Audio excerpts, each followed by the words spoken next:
الحمد لله الذي أرشدنا إلى صراط مستقيم والذي أنعم علينا بدينه التقويم وأشهد أن لا إله إلا الله وحده لا شريك له وأشهد أن سيدنا محمدا عبده ورسوله صلى الله على سيدنا وشفيعنا محمد وعلى آله وصحبه أجمعين أما بعد فإني أوصيكم ونفسي أولا بتقوى الله فأعوذ بالله من الشيطان الرجيم بسم الله الرحمن الرحيم والذين يقولون ربنا هب لنا من أزواجنا وذرياتنا قرة أعين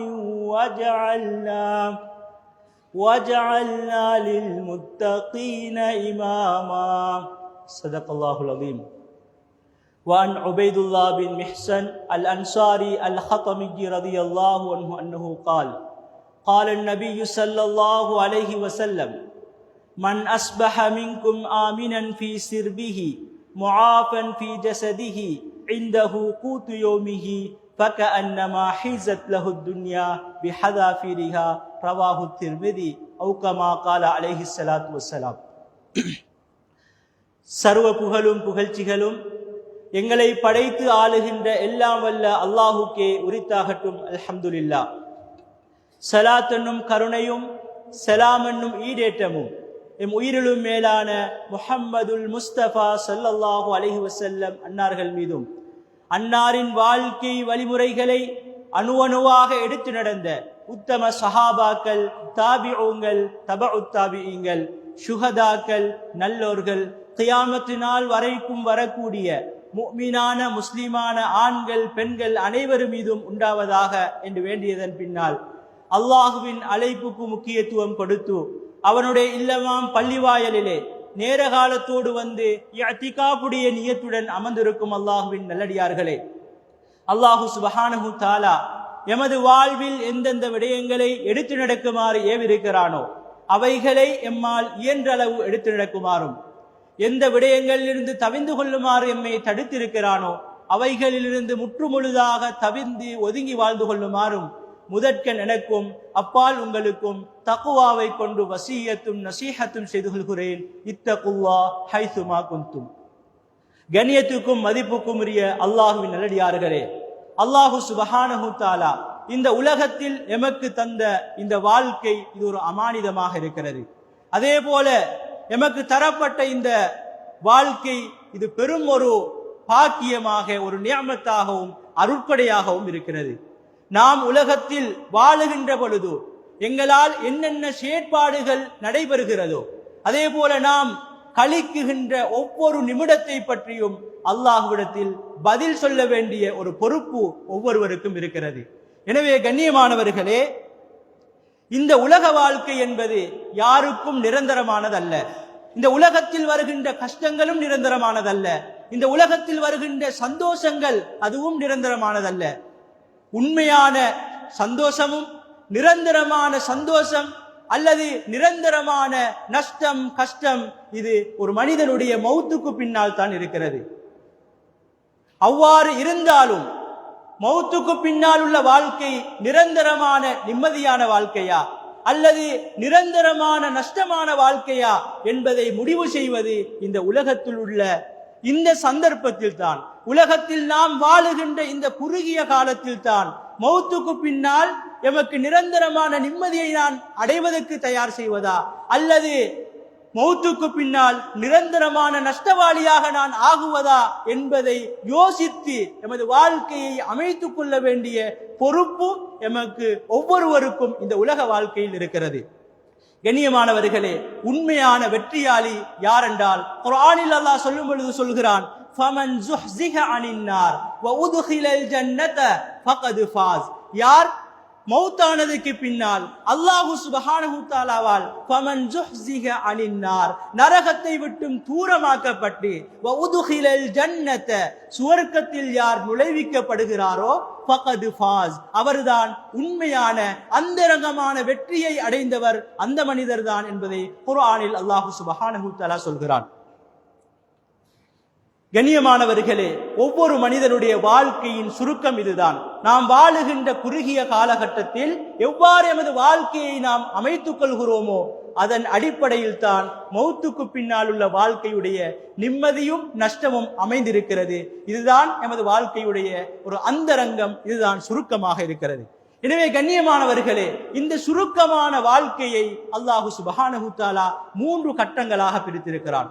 சூரத்துர் ரூமில் அல்லாஹ் சொல்லும் பொழுது அல்லாஹுல்லதி خلقكم من ضعف ثم جعل من بعد ضعف قوة ثم جعل من بعد قوة ضعفا وشيبا يخلق ما يشاء وهو العليم القدير. சூரத்துர் ரூமில் அல்லாஹ் சொல்கிறான், ஆரம்பமாக அல்லாஹு சுப்ஹானஹு தஆலா ஒரு மனிதனுக்கு பலகீனத்தை ஏற்படுத்துகிறார். ஒரு மனிதனுடைய ஆரம்ப கட்டம் பலகீனம், அதற்கு பின்னால் ஒரு சக்தி வாய்ந்த ஒரு திடகாத்தமான ஒரு காலத்தை அடைகிறான். அதற்கு பின்னால் மீண்டும் அவன் பலகீனத்தை அடைகிறான். ஒருவருடைய சிறுபிராயம் அது பலகீனமான காலம். வாலிபத்தை அடைகிறான் என்றால் வாலிபம் அது ஒரு சக்தி மிக்க ஒரு காலம். மீண்டும் வயோதிபம் ஆகும் பொழுது மீண்டும் அந்த மனிதர் பலகீனமாக ஆகிறார். எனவே 2 பலகீனங்களுக்கு மத்தியில் இருக்குகின்ற அந்த பலமான காலம் வாலிப காலம். இந்த வாலிப காலம் சரியான முறையில் வழிநடாத்தப்பட வேண்டும். இந்த வாலிப காலம் சரியான முறையில் கழிக்கப்பட வேண்டும். இது ஒவ்வொருவருடைய பொறுப்பாக இருக்கிறது. கண்ணியமானவர்களே, இமாம் நவவி ரஹிமஹுல்லா சொல்லும் பொழுது சொல்கிறார்கள், ஒரு மனிதனுடைய வாலிபம் எப்பொழுது ஆரம்பமாகிறது? ஒரு மனிதன் பருவ வயதை அடைந்ததிலிருந்து அவன் 30 வயதை அடையும் வரைக்கும் உள்ள காலப்பகுதி, இதுதான் அல்லாஹ்வால் சொல்லப்படுகின்ற அந்த பலம் வாய்ந்த சக்தி மிக்க வாலிப காலம் இதுதான் என்ற விடயத்தை இமாம் நவவி ரஹிமஹுல்லா சொல்கிறார்கள். இன்னும் சில அறிஞர்கள் வாலிப பருவம் என்பது ஒரு மனிதன் பருவ வயதை அடைந்ததிலிருந்து அவன் 40 வயதை அடையும் வரைக்கும் உள்ள காலம், இதுதான் அல்லாஹுவால் சொல்லப்படுகின்ற பலம் மிக்க சக்தி வாய்ந்த ஒரு காலகட்டம் என்பதை தெளிவுபடுத்துகிறார்கள். எனவே கண்ணியமானவர்களே, இந்த பலமிக்க காலகட்டத்தில் எமது வாலிப பருவத்தில் நாம் செய்கின்ற நலவாக இருந்தாலும் அதனுடைய தாக்கம் சமூகத்தை மிகவும் பிரதிபலிக்கக்கூடியதாக இருக்கும். அதே போல இந்த பலமிக்க காலத்தில் நாம் செய்கின்ற ஒரு பாவமான தவறான காரியமும் சமூகத்தை மிக பெரிதிலும் பாதிக்கக்கூடியதாக அமையும். இமாம் ஹசனுல் பஸரி ரஹிமஹுல்லா சொல்கிறார்கள், இன்ன ஷைத்தான லா யத்மஉ ஃபி ஷைഖி கமா யத்மஉ ஃபி ஷாப். ஷைத்தான் வயோதிபர்களில் அவன் ஆர்வம் கொள்வதை விட, வயோதிபர்களை வழிகெடுப்பதில் ஷைத்தான் ஆதரவு காட்டுவதை விட, வாலிபர்களை வழிகெடுப்பதில் ஷைத்தானுடைய செயற்பாடு முன்புருவமாக இருக்கும் என்ற விடயத்தை இமாம் ஹசனுல் பஸரி ரஹிமஹுல்லா அவர்கள் சொல்கிறார்கள். இப்னுல் கய்யூம் ரஹிமஹுல்லா சொல்லும் பொழுது சொல்கிறார்கள், 3 கட்டம் இருக்கிறது, 3 சந்தர்ப்பம் இருக்கிறது. இந்த 3 சந்தர்ப்பத்தை ஒரு மனிதன் அடைந்து கொண்டு அந்த 3 கட்டத்தையும் அடைகின்ற பொழுது அவனிடத்தில் அல்லாஹ்வுடைய பயம் இல்லை என்றிருந்தால் முஃப்ஸிரத்துன் லில் மர்இ, அந்த 3 விடயங்களும் அந்த மனிதனை வழிகெடுத்து விடும். அந்த 3 விடயமும் அந்த மனிதனை ஃபித்னாக்குள் குழப்பத்துக்குள் ஆக்கிவிடும் என்ற விடயத்தை இப்னுல் கய்யூம் ரஹிமஹுல்லா அவர்கள் சொல்கிறார்கள். முதலாவதாக சொன்னார்கள் அஷ்ஷாபு வாலிபம், இரண்டாவதாக வல் ஃபராகு ஓய்வு நேரம், மூன்றாவது வல் மால் வாலிப பருவமும் அதே போல ஓய்வு நேரங்களும் எங்களுக்கு கிடைக்குகின்ற சொத்து செல்வங்களும் இதை நாம் அடைகின்ற பொழுது எங்களிடத்தில் அல்லாஹ்வுடைய பயம் மட்டும் இல்லை என்றிருந்தால் இவைகளினூடாக நாம் வழிகட்ட ஒரு சமூகமாக மாறிவிடுவோம் என்ற விடயத்தை இப்னுல் கய்யூம் ரஹிமஹுல்லா அவர்கள் சொல்லி காட்டுகிறார்கள். இன்னொரு சந்தர்ப்பத்தில் இப்னுல் கய்யூம் ரஹிமஹுல்லா சொல்லும் பொழுது சொல்கிறார்கள், வாலிப பருவம் என்பது எங்களுடைய புத்தியையே மிகைக்கக்கூடிய எங்களுடைய ஷஹ்வத்துகள். வாலிப பருவத்தில் ஒரு மனிதர் இருக்குகிறார் என்றால் அந்த வாலிபருடைய மனோ இச்சைகள், அவனுடைய ஷஹ்வத்துகள் அவனுடைய புத்தியை மிகைத்ததாகத்தான் செயல்படும் என்ற விடயத்தை சொல்கிறார்கள்.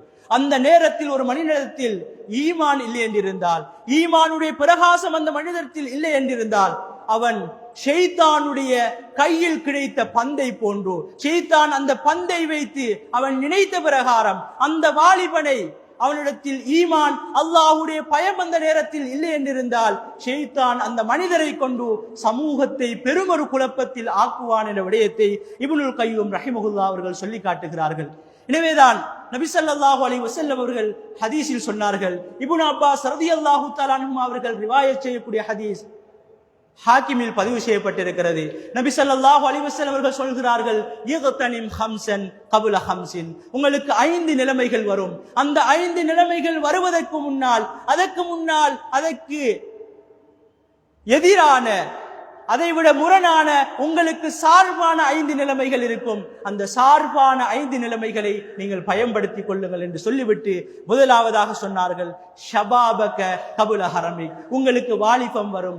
இந்த வாலிபத்துக்கு பின்னால் வயோதிபம் வர இருக்கிறது. எனவே வயோதிபம் வருவதற்கு முன்னால் வாலிப காலத்தை நீங்கள் பயன்படுத்திக் கொள்ளுங்கள் என்ற விடயத்தை இந்த ஹதீஸில் முதலாவது விடயமாக நபி ஸல்லல்லாஹு அலைஹி வஸல்லம் அவர்கள் சுட்டி காட்டுகிறார்கள். கண்ணியமானவர்களே, வாலிபர்களுடைய பொறுப்பு என்னவென்றால், அல்லாஹு சுப்ஹானஹு தஆலா எனக்கு வாலிபத்தை தந்திருக்கிறான். வாலிபத்தை பற்றி தனியாக கேள்வி இருக்கிறது.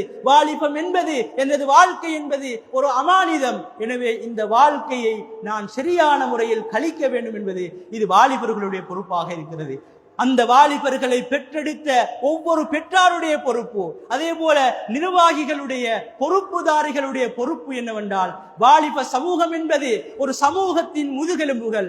அந்த சமூகத்துடைய வெற்றியும் அந்த சமூகத்துடைய தோல்வியும் அந்த வாலிப சமூகத்தை வைத்துதான் முடிவு செய்யப்படுகிறது.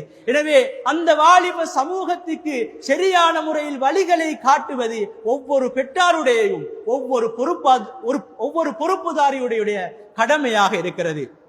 கண்ணியமானவர்களே, இன்று எமது வாலிப சமூகத்தை பாருங்கள். எமது வாலிப சமூகத்தை பார்த்தால் எமது மனசு குளிர்ச்சி அடைகிறதா? அவர்களுடைய செயற்பாடுகளும் அவர்களுடைய உடை பாவனைகளும் எங்களுக்கு பார்க்கும் பொழுது சந்தோஷத்தை ஏற்படுத்துகிறதா, அல்லது அவர்களை பார்த்து நாம் கவலைப்படுகிறோமா? இன்று எமது சமூகத்துடைய நிலைமை எவ்வாறு இருக்கிறது? சந்தோஷப்படுகின்ற அமைப்பில் அவர்களுடைய செயற்பாடுகள் அமைந்திருக்கிறதா, அல்லது கவலைப்படுகின்ற ஆத்திரப்படுகின்ற விதத்தில் அவர்களுடைய செயற்பாடு அமைகிறதா? அவ்வாறுதான் எனது மகனுடைய செயற்பாடு, எனது மகளுடைய செயற்பாடு, அல்லது எனது ஊரில் வசிக்கின்ற வாலிபர்களுடைய செயற்பாடு பார்க்கும் பொழுது நாங்கள் சந்தோஷம் அடைகிறோம் என்றால் ஒரு கணம் சிந்தியுங்கள். அவர்களுடைய எதை வைத்து நாங்கள் திருப்தி கொள்கிறோம்? அவர்களுடைய எதை வைத்து நாங்கள் சந்தோஷப்படுகிறோம்? அவர்கள் அணிகின்ற ஆடைகளை வைத்து நாங்கள் திருப்தி அடைகிறோமா, அல்லது அவர்கள் படித்திருக்கின்ற படிப்பை வைத்து நாங்கள் திருப்தி அடைகிறோமா, அல்லது அவர்கள் செய்கின்ற தொழிலை வைத்து நாங்கள் திருப்தி அடைகிறோமா, அல்லது மார்க்க விடயங்களில் தீனில் அல்லாஹ்வை பயப்படுகின்ற விடயத்தில் அவர்களுடைய செயற்பாடுகளை வைத்து நாம் சந்தோஷப்படுகிறோமா? இந்த உலகத்தில் எதை வைத்து நாம் திருப்தி கொள்கிறோம்? கண்ணியமானவர்களே, சூரத்துல் ஃபுர்கானில் அல்லாஹு சுப்ஹானஹு தஆலா இபாதுர் ரஹ்மான், அல்லாஹ்வுடைய அடியார்களுடைய பண்புகள் எவ்வாறு இருக்கும் என்பதை பேசுகிறான். இந்த விடயத்தை அல்லாஹ் பேசிக்கொண்டு வரும் பொழுது ஒரு அல்லாஹ்வுடைய அடியார்களுடைய துஆ எவ்வாறு அமைந்திருக்கும் என்பதை சொல்லும் பொழுது அல்லாஹ் சொல்கிறான், வல்லதீன யகூலுன ரப்பனா ஹப் லனா மின் அஸ்வாஜினா வ துர்ரியாத்தினா குர்ரத அயுனின் வஜஅல்னா லில் முத்தகீன இமாமா. அவர்கள் எவ்வாறு துஆ செய்வார்கள் என்றால், ரப்பனா எங்களுடைய இரட்சகனே, ஹப் லனா மின் அஸ்வாஜினா வ துர்ரியாத்தினா குர்ரத அயுனின், எங்களுடைய இரட்சகனே, எங்களுடைய மனைவிமாரையும் எங்களுடைய பிச்சலங்கள் குழந்தைகளையும் எங்களுக்கு கண்குளிர்ச்சியாக நீ ஆக்கி விடுவாயாக. கண்ணியமானவர்களே, இந்த ஆயத்துக்கு உலமாக்கள் தஃப்சீர் செய்யும் பொழுது குர்ரத்து ஆயுன், ஒரு நல்ல அடியாருக்கு எதை வைத்து சந்தோஷம் வரும், எதை வைத்து அவர்கள் கண்குளிர்ச்சி அடைவார்கள் என்று தஃப்சீரில் எழுதும் பொழுது இமாம் இப்னு கதீர் ரஹிமஹுல்லா, அதே போல இமாம் தபரி ரஹிமஹுல்லா, இமாம் குர்துபி ரஹிமஹுல்லா, அதே போல அப்துல்லாஹ் இப்னு அப்பாஸ் ரலியல்லாஹு தஆலா அன்ஹுமா, ஹஸனுல் பஸரி ரஹிமஹுல்லா போன்ற பெரும் பெரும் அறிஞர்கள் இதற்கு தஃப்சீர் செய்யும் பொழுது சொல்கிறார்கள், அரினா ஃபீஹிம் மா நுஹிப்பு மின் அத்தாஅ லில்லாஹ், அல்லாஹ்வுடைய வழிபாடுகள் எனது பிள்ளைகளும் எனது மனைவிமாரும் அல்லாஹுடைய வழிபாட்டில் அவர்கள், அல்லாஹுடைய இபாதத்துகளில் அவர்கள் ஈடுபடும் பொழுது அதை பார்த்து நான் சந்தோஷப்பட வேண்டும். அந்த அமைப்பில் என்னுடைய மனைவிமாரையும் எனது குழந்தைகளையும் எனது பிச்சலங்களையும் அவர்கள் அல்லாஹுக்கு வழிபடுவதை பார்த்து சந்தோஷப்படும் விதத்தில் அவர்களை ஆக்கிவிடு என்றுதான் ஒரு நல்லடியாருடைய துவா இருக்கும் என்ற விடயத்தை அல்லாஹு சுப்ஹானஹு தஆலா குர்ஆனில் சொல்லி காட்டுகிறான். கண்ணியமானவர்களே, இன்று எமது சமூகத்துடைய நிலைமையை பாருங்கள். சிலர் மொபைல் போனுக்கே அடிமையாகி விட்டார்கள். எந்த நேரம் பார்த்தாலும் மொபைல் போனோடே எமது சமூகம் சிலருடைய காலம் கழிந்து கொண்டிருக்கிறது. சிலர் போதை பொருளோடு அவர்களுடைய காலம் கழிகிறது. எந்த நேரத்திலும் போதையோடு இருக்குகிறார்கள். போதை இல்லாமல் இருந்தால் அது அவர்களுக்கு பெரும் ஒரு கஷ்டமான ஒரு நிலைமையில் இருக்குகின்ற சந்தர்ப்பங்களை எமது சமூகத்தில் பார்க்குகிறோம். இன்னும் சிலர்கள் அந்நிய கலாச்சாரங்களை பின்பற்றுகிறார்கள். ஒரு நடிகர் முடிக்கு டை அடித்தால் எமது சமூகம் முடிக்கு டை அடிக்குகிறார்கள். ஒரு நடிகர் அல்லது ஒரு கிரிக்கெட் வீரர் தலையில் பாதியை வலித்து விட்டு சென்றால் எமது சமூகம் தலையில் பாதியை வலிக்குகிறார்கள். அவர் அணிகின்ற ஆடையில் ஒரு பகுதியை கிழித்து விட்டு ஆடையை அணிந்தால் எமது சமூகம் கிழித்து விட்டு அணிகிறார்கள். பெண்கள் அணிவதை போல அவர்கள் காது குத்தினால் இவர்களும் காது குத்தி அந்த காதில் ஆபரணங்களை அணிந்து கொள்கிறார்கள். கண்ணியமானவர்களே, இவ்வாறான ஒரு நிலைமைக்கு எமது சமூகம் தள்ளப்பட்டு இதை ஒரு மாடலாகவும் இது ஒரு ஃபேஷனாகவும் எமது சமூகம் பார்க்குகிறது. நபி ஸல்லல்லாஹு அலைஹி வஸல்லம் அவர்களுடைய சுன்னா, சஹாபாக்களுடைய வாழ்க்கை வழிமுறைகள் இது ஒரு ஓல்டு ஃபேஷனாகவும், நவீன காலத்தில் அல்லாஹ்வை ஏற்றுக்கொள்ளாத ஒருவன் செய்கின்ற செயல் ஒரு மாடலாகவும் ஃபேஷனாகவும் எமது சமூகத்துக்கு விளங்கி இருக்கிறது. கண்ணியமானவர்களே, எமது சமூகத்தில் சர்வசாதாரணமாக காணுகின்ற சில விடயங்கள், அதை நாங்கள் விளங்கிக் கொள்ள வேண்டும், அதிலிருந்து தவிந்து கொள்ள வேண்டும் என்பதற்காக ஞாபகப்படுத்துகிறேன். கண்ணியமானவர்களே, வாலிப சமூகத்தில் அதிகமானவர்கள் விளையாட செல்லும் பொழுது, அதே போல அவர்கள் சுற்றுலாக்கள் செல்லும் பொழுது முழங்காலுக்கு மேலால் அவர்களுடைய டவுசர்களை அணிந்திருக்கிறார்கள். கண்ணியமானவர்களே, ஒரு ஆணுடைய ஔரத் எது? ஒரு ஆண் கட்டாயம் மறைக்க வேண்டிய பகுதி எது? ஒரு ஆண் கட்டாயம் தொழுகையிலும் தான், தொழுகை அல்லாத நேரங்களிலும் ஒரு ஆண் கட்டாயமாக முழங்காலில் இருந்து தொப்புள் வரைக்கும் மறைக்கப்பட்டிருக்க வேண்டும். இது எமது சமூகம் முழங்காலுக்கு மேலால் ஆடை அணிந்திருக்கிறார்கள். கண்ணியமானவர்களே, ஒருவர் போதை வஸ்தை பாவிக்குகிறார் அல்லது ஏதோ ஒரு பாவத்தில் ஈடுபடுகிறார். அந்த நேரத்தில் மௌத்து வந்தால் என்ன நிலைமையோ அதே போல அல்லாஹு சுப்ஹானஹு தஆலா உங்களுக்குரிய மறைவிடம் இதுதான், கட்டாயம் நீங்கள் இதை மறைக்க வேண்டும் என்று அல்லாஹ் சொல்லியிருக்கிறான். அது அவ்வாறு சொல்லப்பட்டிருந்தும் நாங்கள் மறைக்க வேண்டிய பகுதியை வெளிப்படையாக காட்டி செல்வோம் என்றால் ஹராத்தை சொல்கிறோம், ஹராத்தை செய்து கொண்டிருக்கிறோம். கண்ணியமானவர்களே, முழங்காலுக்கு மேலால் டவுசர் அணிந்து கொண்டிருக்கின்ற நிலைமையில் எங்களுக்கு திடீரென்று மௌத்து வந்து விட்டால் ஒரு ஹராத்தை செய்த நிலைமையில் எங்களுடைய மௌத்து வருகிறது. அந்த நேரத்தில் எங்களுடைய நிலைமையை கொஞ்சம் சிந்தித்து பாருங்கள். இவைகளை எல்லாம் கருத்தில் கொள்ள வேண்டும்.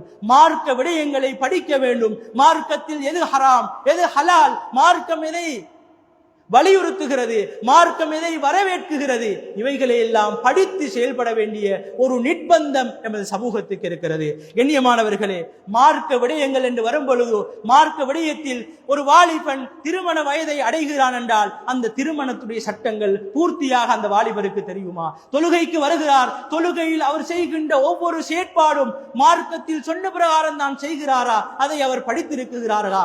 மார்க்க விடயங்களில் எந்த அமைப்பில் எமது சமூகம் இருக்குகிறது? கண்ணியமானவர்களே, எமது சமூகத்தை சீர்படுத்த வேண்டும் என்றால் இன்றைய குத்பாவில் 2 விடயங்களை மாத்திரம் ஞாபகப்படுத்துகிறேன். கண்ணியமானவர்களே, எமது சமூகத்தில் சீர்திருத்தம் மறுமலர்ச்சி வர வேண்டும் என்றால் முதலாவதாக எமது மார்க்கத்தின் அடிப்படை மூலாதாரம் குர்ஆனாக இருக்கிறது. இந்த அடிப்படை மூலாதாரத்தோடு எமது சமூகத்தை நாங்கள் சம்பந்தப்படுத்த வேண்டும். இந்த குர்ஆன், இதனுடைய மகத்துவம் என்ன, இந்த குர்ஆனுடைய சிறப்பை குர்ஆனும் ஹதீஸும் எப்படி பேசியிருக்கிறது? குர்ஆனிலே அல்லாஹ் குர்ஆனை பற்றி சொல்லும் பொழுது ஹுதல்லில் முத்தகீன் தாலிகல் கிதாப் லா ரைப ஃபீ, இந்த வேதம் இதில் எந்த சந்தேகமும் கிடையாது, ஹுதல்லில் முத்தகீன், அல்லாஹ்வை பயப்படுகின்ற மக்களுக்கு இந்த குர்ஆன் நேர்வழியை காட்டும் என்ற விடயத்தை அல்லாஹ் சுப்ஹானஹு தஆலா சூரா பக்ராவுடைய ஆரம்பத்திலே சொல்லிவிட்டார்.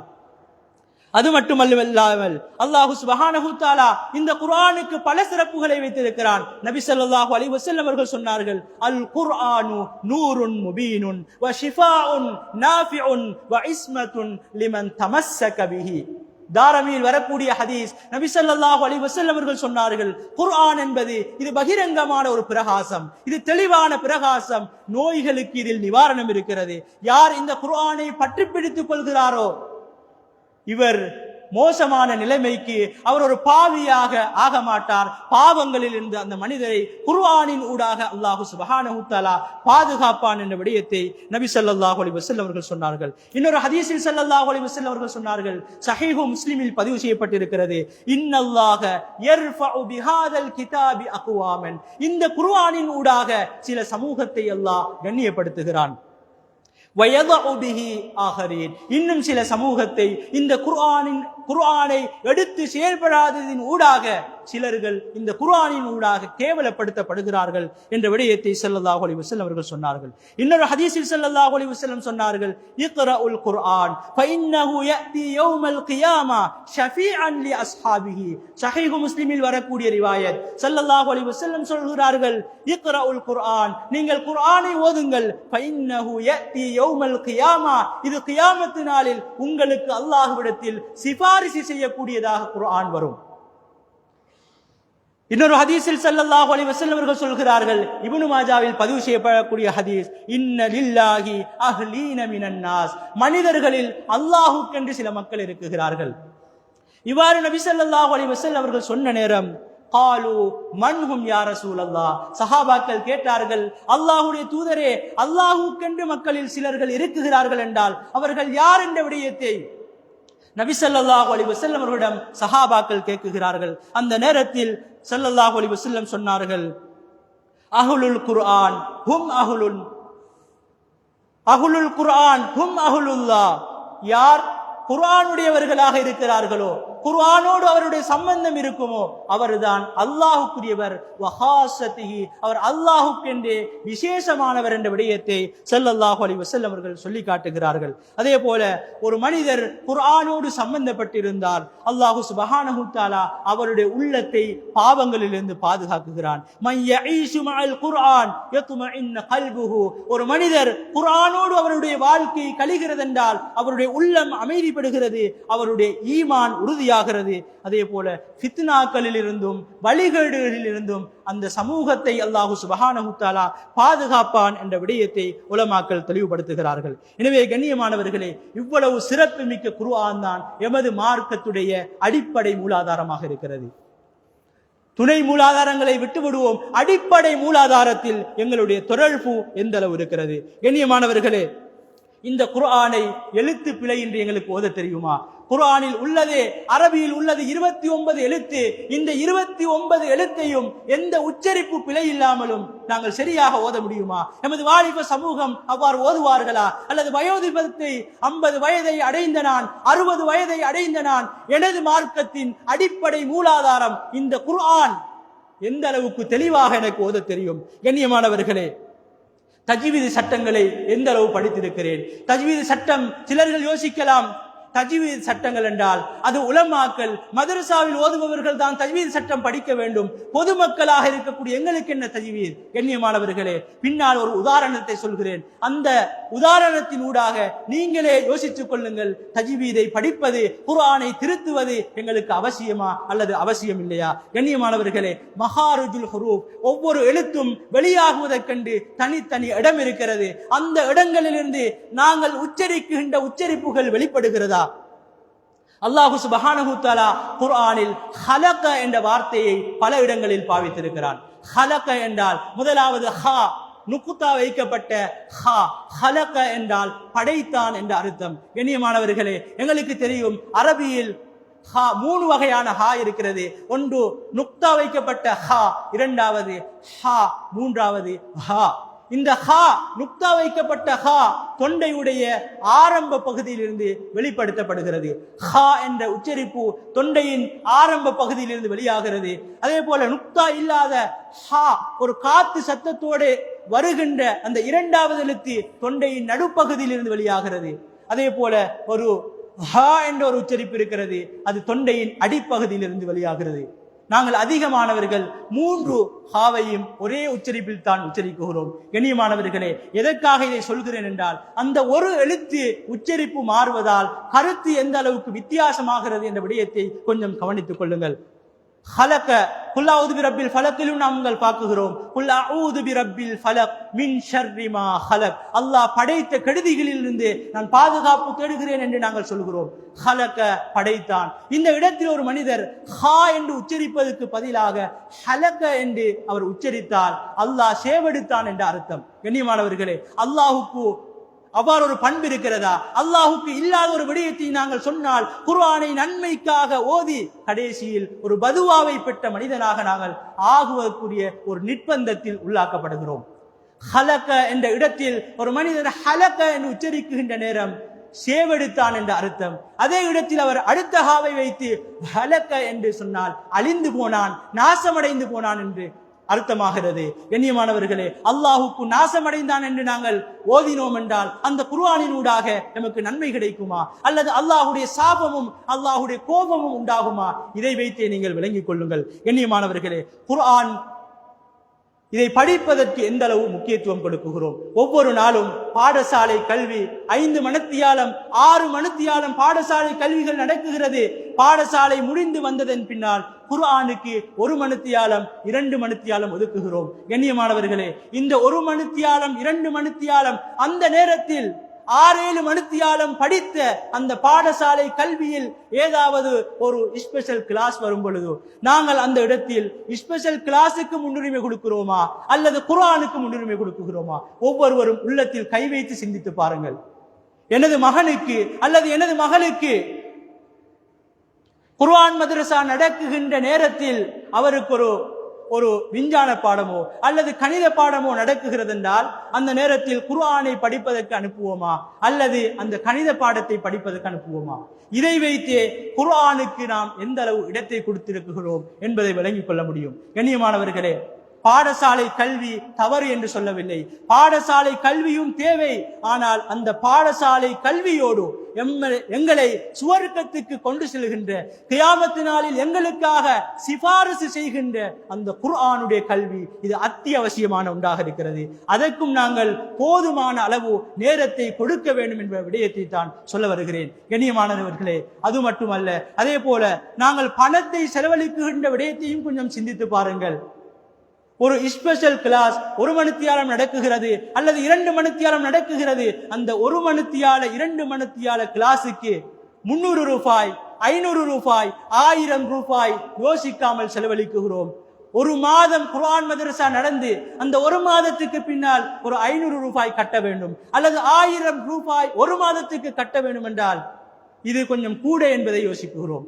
குர்ஆனுக்கு இந்த அளவு 1 மாதத்துக்கு 500 ரூபாய் என்றால் இது ஒரு பெரிய ஒரு கணக்கு என்ற ஒரு எண்ணம் எங்களுடைய உள்ளத்தில் வருகிறது. கண்ணியமானவர்களே, இப்படி என்றால் அந்த குர்ஆனுடைய மகத்துவம் எங்களுடைய உள்ளத்தில் எந்த அளவு இருக்கிறது? கண்ணியமானவர்களே, இவைகள் ஒவ்வொன்றையும் சிந்தித்து எங்களுடைய செயற்பாடுகளை அமைத்துக் கொள்ள வேண்டும்.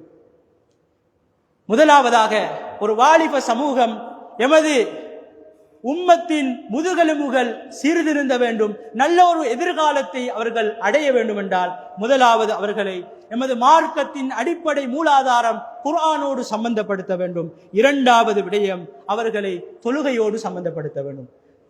குர்ஆன் மார்க்கத்தின் அடிப்படை மூலாதாரம், தொழுகை மார்க்கத்தின் அடிப்படை இபாதத். கண்ணியமானவர்களே, இந்த இரண்டோடும் சம்பந்தப்படுத்தி பாருங்கள், நமது சமூகத்தில் பெருமொரு மறுமலர்ச்சியை நாங்கள் எதிர்பார்க்கலாம். அல்லாஹு சுப்ஹானஹு தஆலா சூரா மரியமில் சொல்கிறான், ஃபஹலஃப மின் பாதிஹிம் ஹல்ஃபுன் அதாஉஸ் ஸலா வத்தபஉ ஷஹவாத் ஃபஸௌஃப யல்கௌன கய்யா. ஃபஸௌஃப யல்கௌன கய்யா, பின்னால் ஒரு சமூகம் வருவார்கள், அவர்கள் தொழுகையை பாழாக்குவார்கள், அவர்கள் மனோ இச்சையை பின்பற்றுவார்கள், அவர்களுக்கு கையா என்று சொல்லுகின்ற நரகம் இருக்கிறது என்ற விடயத்தை அல்லாஹு சுப்ஹானஹு தஆலா சூரா மரியமில் சொல்கிறான். கண்ணியமானவர்களே, ஒரு வழிகட்டு செல்கின்ற ஒரு பாவமான கருமங்களில் இருக்கின்ற சமூகத்தை நாங்கள் தொழுகையோடு சம்பந்தப்படுத்தினால் வேறு எதுவும் செய்ய தேவையில்லை. அந்த தொழுகை அவருடைய வாழ்க்கையை மாற்றும் என்பது அல்லாஹுடைய வாக்காக இருக்கிறது. அல்லாஹு சுப்ஹானஹு தஆலா சூரத்துல் அன்கபூத்தில் சொல்கிறான், உத்லு மா ஊஹிய இலைக மினல் கிதாப் வ அகிமிஸ் ஸலா இன்னஸ் ஸலாத்த தன்ஹா அனில் ஃபஹ்ஷாஇ வல் முன்கர் வலதிக்ருல்லாஹி அக்பர் வல்லாஹு யஅலமு மா தஸ்னஊன். அகிமிஸ் ஸலா, தொழுகையை நிலைநாட்டுங்கள். இந்த தொழுகை இன்னஸ் ஸலாத்த தன்ஹா அனில் ஃபஹ்ஷாஇ வல் முன்கர். ஃபஹ்ஷா என்று சொல்லும் பொழுது தஃப்சீருடைய உலமாக்கள் சொல்கிறார்கள், பெரும் பாவங்கள் எல்லாம் அந்த ஃபஹ்ஷா என்ற வார்த்தைக்குள் உள்வாங்கப்படுகிறது. முன்கர் என்று சொல்லும் பொழுது குல்லு மா யுன்கிருஹு ஷர்உ வல் அக்லு மின் அஅமாலி ஸூஇ வல் ஃபஸாத். முன்கர் என்று சொல்லும் பொழுது மார்க்கம் எந்த விடயங்களை எல்லாம் வெறுக்குகிறதோ, அதே போல எங்களுடைய புத்தி இது இந்த இடத்துக்கு பொருத்தமான செயல்பாடல்ல, இது நாங்கள் செய்வது இது சமூகம் பார்த்தால் இதை கேவலமாக பார்ப்பார்கள் என்று புத்தி எதை தவறு என்று எங்களுக்கு உணர்த்துகிறதோ இவ்வாறான விடயங்கள் எல்லாம் முன்கராத்துக்குள் வரும். எனவே இந்த ஃபஹ்ஷா முன்கராத் எதுவெல்லாம் மார்க்கத்தில் பாவம் என்று அடையாளப்படுத்தப்பட்டிருக்கிறதோ அனைத்து விடயங்களும் இந்த ரெண்டு சொல்லுக்குள் உள்வாங்கப்படுகிறது. எனவே அல்லாஹ் சுப்ஹானஹு தஆலா சொல்கிறான், நீங்கள் தொழுகையை நிலைநாட்டுங்கள். தொழுகை உங்களுடைய வாழ்க்கையில் இருக்குகின்ற மானக்கேடான வெறுக்கத்தக்க விடயங்கள் அனைத்தையும் தடுக்கும் என்பதை அல்லாஹ் சுப்ஹானஹு தஆலா சொல்கிறான். சில நேரம் நாங்கள் பார்க்கலாம், ஒருவர் தொழுகிறார், முன்சப்பில் தான் இருக்குகிறார், ஆனால் பாவத்தில் தான் ஈடுபடுகிறார். அப்படி என்றால் அல்லாஹ் சொன்ன வாக்கு பிழையா? கண்ணியமானவர்களே, அப்துல்லாஹ் இப்னு மஸ்ஊத் ரலியல்லாஹு தஆலா அவர்கள் சொல்கிறார்கள், இமாம் அஹ்மத் ரஹிமஹுல்லாஹ் அவர்கள் இதை பதிவு செய்திருக்கிறார்கள். அதே போல இமாம் சுயூத்தி ரஹிமஹுல்லாஹ் அவர்களுடைய ஜாமிஉஸ் ஸகீரில் இதை பதிவு செய்கிறார்கள். மல்லம் தன்ஹு ஸலாத்துஹு அனில் ஃபஹ்ஷாஇ வல் முன்கர் லம் யஸ்தத் மினல்லாஹி இல்லா புஅதா. ஒரு மனிதர் தொழுகிறார், ஆனால் அவருடைய வாழ்க்கையில் மானக்கேடான வெறுக்கத்தக்க அவர் செய்கின்ற பாவங்கள் அவரை விட்டு போகவில்லை என்றால் என்ன அர்த்தம் என்றால், லம் யஸ்தத் மினல்லாஹி இல்லா புஅதா, அவருக்கும் அல்லாஹுக்கும் உள்ள தொடர்பு இன்னும் சீராகவில்லை, அவர் இன்னும் அல்லாஹ்வை விட்டு தூரமாகத்தான் இருக்கிறார். அவருடைய தொழுகையில் ஏதோ பிழை இருக்கிறது, தொழுகை இன்னும் சீராகவில்லை, அதுதான் அதற்குரிய அர்த்தமே தவிர அல்லாஹு சுப்ஹானஹு தஆலா சொன்ன வாக்கு பிழை இல்லை என்பதை அப்துல்லாஹ் இப்னு மஸ்ஊத் ரலியல்லாஹு தஆலா அவர்கள் சொல்கிறார்கள். கண்ணியமானவர்களே, நபி ஸல்லல்லாஹு அலைஹி வஸல்லம் அவர்களிடத்தில் ஒரு மனிதர் வருகிறார். இந்த ஹதீஸ் பைஹகி அதே போல முஸ்னத் அஹ்மத் போன்ற கிரந்தங்களில் பதிவு செய்யப்பட்டிருக்கிறது. சில துருக்குகளில் இந்த ஹதீஸை அப்துல்லாஹ் இப்னு மஸ்ஊத் ரலியல்லாஹு தஆலா அவர்கள் ரிவாயத் செய்திருக்கிறார்கள்.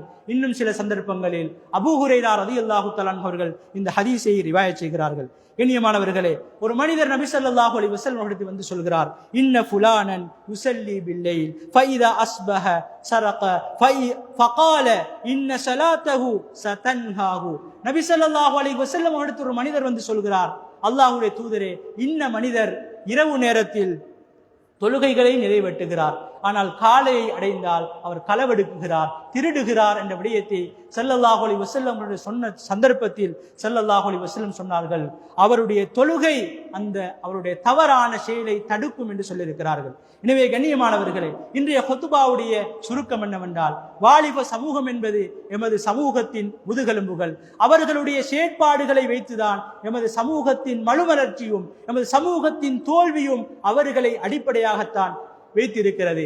எனவே எமது சமூகத்தில் பெரும் மறுமலர்ச்சியை நாங்கள் எதிர்பார்க்க வேண்டும் என்றால் முதலாவதாக எங்களுடைய மார்க்கத்தின் அடிப்படை மூலாதாரம் குர்ஆனோடு அவரை தொடர்பு படுத்துவோம். குர்ஆன் அவருக்கு நேரான வழியை காட்டும். அதே போல அவர்கள் தவறான செயல்கள் செய்து கொண்டிருக்கிறார்கள் என்றால் அடிப்படை இபாதத் தொழுகையோடு அவர்களை சம்பந்தப்படுத்துவோம். தொழுகை அவர்களுடைய வாழ்க்கையில் இருக்குகின்ற பாவமான கருமங்களை அவர்களை விட்டு தடுக்கும். எனவே இன்றிலிருந்து எமது குழந்தைகளை எமது வாலிபர்களை குர்ஆனோடும் தொழுகையோடும் சம்பந்தப்படுத்துவோம். எதிர்காலத்தில் மிகப்பெரிய சிறந்த ஒரு சமூகத்தை, சிறந்த ஒரு மறுமலர்ச்சியை எமது சமூகத்தில் எதிர்பார்க்கலாம். எனவே அல்லாஹு சுப்ஹானஹு தஆலா அவனுடைய குர்ஆனோடு சம்பந்தப்பட்டு அவனுடைய இபாதத்துகளை செய்யக்கூடிய நல்ல மக்களாக நம் அனைவரையும் மாற்றியருவானாக. யா அல்லாஹ், எங்களுடைய பாவங்களை மன்னிப்பாயாக. நாங்கள் தெரிந்தும் தெரியாமலும் அறிந்தும் அறியாமலும் செய்த அனைத்து பாவங்களையும் மன்னிப்பாயாக. யா அல்லாஹ், எங்களுக்கு பாவங்களை பாவங்களாக விளங்கப்படுத்துவாயாக. பாவங்களில் வெறுப்பை தருவாயாக. நன்மையான விடயங்களில் ஆசை ஆர்வங்களை தருவாயாக. மஸ்ஜிதுகளை இபாதத்துகளை கொண்டு செழிப்பாக்கக்கூடிய நல்ல மக்களாக அனைவரையும் மாற்றியருவாயாக. யாரெல்லாம் நோயாளிகள் நோயாளிகளாக இருக்கிறார்களோ அவர்களின் நோய்களை குணப்படுத்திடுவாயாக, ஆரோக்கியமான வாழ்க்கையை கொடுப்பாயாக. யாரெல்லாம் கபராளிகளாக இருக்கிறார்களோ அவர்களின் கபரறைகளை சுவர்க்க பூஞ்சொலையாக மாற்றிடுவாயாக. நாங்களும் ஒரு நாள் அந்த கபரை அடைய இருக்குகிறோம். எங்களுடைய கடைசி முடிவை நல்லதாக மாற்றிடுவாயாக. முஸ்லீம்களாக முஃமின்களாக வாழ்ந்து முஃமின்களாகவே மரணிக்கக்கூடிய சந்தர்ப்பத்தை எம் அனைவருக்கும் தந்தருவாயாக. எங்கெல்லாம் முஸ்லீம்கள் வாழ்கிறார்களோ அனைவருக்கும் நிம்மதியான வாழ்க்கையை கொடுப்பாயாக. முஸ்லீம்களுக்கு யாரெல்லாம் சூழ்ச்சிகள் செய்கிறார்களோ அந்த சூழ்ச்சிக்காரர்களுக்கு நீயே போதுமானவனாக ஆகிவிடுவாயாக. ஆமீன் ஆமீன். வ ஆகிரு தஅவானா அனில் ஹம்துலில்லாஹி ரப்பில் ஆலமீன். அல்ஹம்துலில்லாஹ் அல்ஹம்துலில்லாஹி நஹ்மதுஹு வ நஸ்தஈனுஹு வ நஸ்தக்ஃபிருஹு